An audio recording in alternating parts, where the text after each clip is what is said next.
শরীয়তপুর সদর হাসপাতালে দায়িত্বরত চিকিৎসককে মারধরের ঘটনায় মামলা হয়েছে। এখন পর্যন্ত ৬ জনকে গ্রেপ্তার করেছে পুলিশ। পালং মডেল থানায় ১১ জনের নাম উল্লেখ সহ অজ্ঞাতনামা আরও ৪৫ জনকে আসামি করে মামলাটি হয়।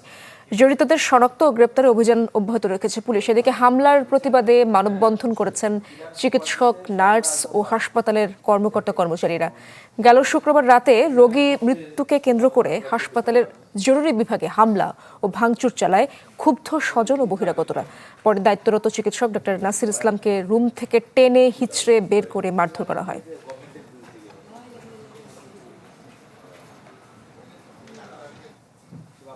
দর্শক, এই বিষয়ে আরো আপডেট জানার চেষ্টা করব। শরীয়তপুর থেকে যুক্ত আছেন সহকর্মী নুরুল আমিন রবিন।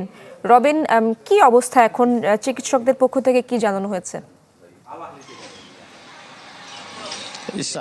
চিকিৎসকরা কিন্তু এরই মধ্যে সকালে কিন্তু আধা ঘন্টা ব্যাপী একটি মানববন্ধন করেছে শরীয়তপুর হাসপাতালের ঠিক সামনেই, ঢাকা শরীয়তপুর মহাসড়কের পাশে। এবং তারা যেটি দাবি করছে যে হাসপাতালের সুষ্ঠু পরিবেশ নিশ্চিত করতে হবে এবং চিকিৎসকদের নিরাপত্তা নিশ্চিত করতে হবে। সময়ের সাথে সাথে দেখা দেয় নিত্য নতুন প্রয়োজন। রেডি থাকতে হয় প্রতি মুহূর্ত। তাই এলো ইনোভার, যেন আপনি লাইফে থাকেন রেডি প্রতিদিন। Innova, designed for now. এই ধরনের ঘটনা কিন্তু এটি প্রথম নয়। এর আগেও এই শরীয়তপুর সদর হাসপাতালে একাধিকবার চিকিৎসকদের উপর হামলা বা বিভিন্ন ধরনের অসৌজন্যমূলক আচরণ কিন্তু রোগীদের বা রোগীদের স্বজনদের সাথে হয়েছে, যার কারণে তারা একটি জোরালো দাবি করছেন যে চিকিৎসকরা যেহেতু চিকিৎসা দেয়, মানুষের সেবার কাজে নিয়োজিত থাকে, তাই তাদের নিরাপত্তা নিশ্চিত করতে হবে। এছাড়াও শরীয়তপুরের অন্যান্য সংগঠন, ক্লিনিক মালিক সমিতি, এছাড়াও বিভিন্ন শ্রেণী পেশার মানুষ কিন্তু এই ঘটনার নিন্দা জানিয়েছে এবং তারা দোষী যারা রয়েছেন তাদেরকে তারা যেই দল বা যেই আদর্শেরই হোক না কেন তাদের দ্রুত সময়ের মধ্যে আটক করে দৃষ্টান্তমূলক শাস্তি কিন্তু তারা দাবি করেছেন।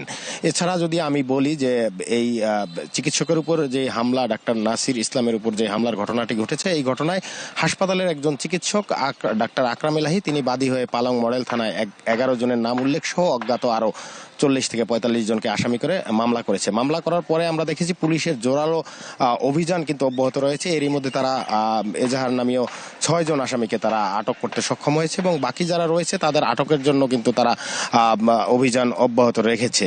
পুলিশের পক্ষ থেকে বলা হচ্ছে দ্রুত সময়ের মধ্যে অবশিষ্ট যে সকল আসামিরা রয়েছে ঘটনার সাথে জড়িত প্রত্যেককে আইনের আওতায় আনা হবে। তো সব মিলিয়ে চিকিৎসকরা যেটি বলছে তাদের নিরাপত্তা নিশ্চিত করার জোরালো একটি দাবি তারা জানিয়েছেন। ইশরাত, এই ছিল আমার কাছে শরীয়তপুর। নুরুল আমিন রবিন যুক্ত হয়েছিলেন শরীয়তপুর থেকে।